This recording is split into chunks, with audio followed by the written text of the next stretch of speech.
Alors on va faire la solution de l'exercice 11 sur la fiche numéro 4. Donc, la première c'est que j'ai F et G uniformément continus. Et je veux montrer que F plus G est uniformément continu.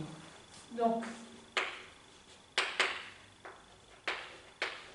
suppose que j'ai epsilon plus grand que 0. Et je voudrais être sûr que si x et y sont assez proches, f plus g de x n'est pas trop loin de f plus g de y. Donc, il existe une delta 1 telle que si x et y sont à distance plus petite que delta 1 bien sûr positif, alors la différence entre f et y est plus petit qu'epsilon sur 2.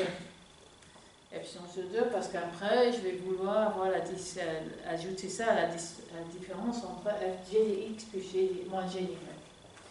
Il existe également delta 2 qui est positif, tel que si x, la différence entre x moins y est égale à plus petit qu'égal à 2, alors j'ai g de x moins g de y qui est également plus petit qu'epsilon sur 2. Ok. Et donc si je suis à une distance qui est au plus delta 1, alors f et g sont proches. Si je suis à une distance qui est au plus delta 2, alors g de x et g de y sont proches. Ce que je propose, c'est de dire que je suis en même temps à distance plus petite que delta 1 et plus petit que delta 2. Donc, delta va être le minimum parmi delta 1 et delta 2 qui est positif. Si la valeur absolue de x moins y est plus petit que delta, qui lui également plus petit que delta 1 et delta 2, alors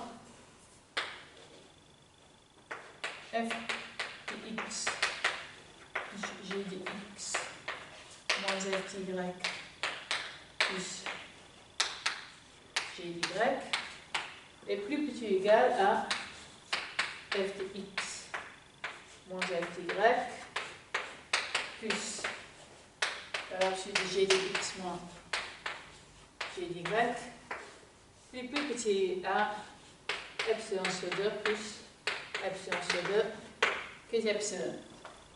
Donc, à la fin, ce que j'ai, c'est que si la distance entre x et y est plus petite que delta, alors la distance entre les valeurs de la fonction est plus petite égale à epsilon.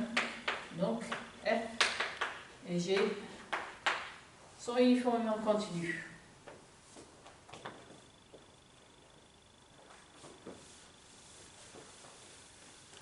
Ensuite, on va regarder le produit.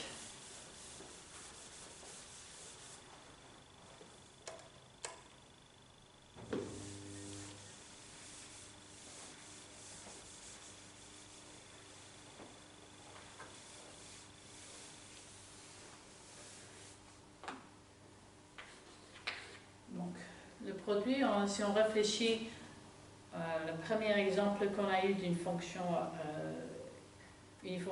non uniformément continue qui est x carré, c'est le produit de deux fonctions uniformément continues qui sont x et x.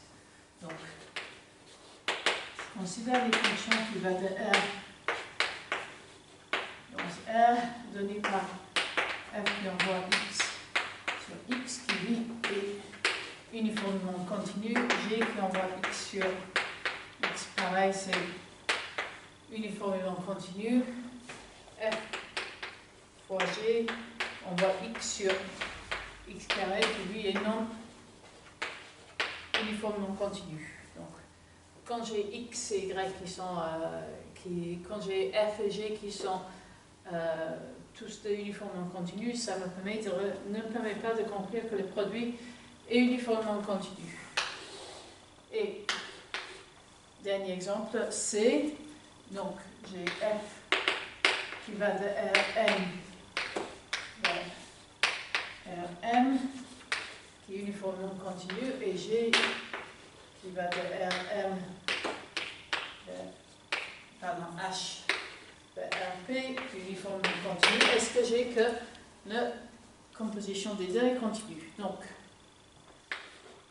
soit epsilon plus grand que 0, il existe une delta plus grand que 0, tel que norme de x moins y plus petit que delta implique que la norme de h de x moins h y est plus petit que epsilon. Je vais appeler ça delta 1. Pareillement, il existe un delta 2 qui est positif, tel que x moins y plus petit que delta 2, alors f de x moins f de y est plus petit que delta 1, ce qui implique à son tour par la première remarque, c'est comme ça que j'avais choisi delta 1, que h f de x moins h f de y est plus petit que epsilon. Et donc, la composition h moins f est uniformément continue.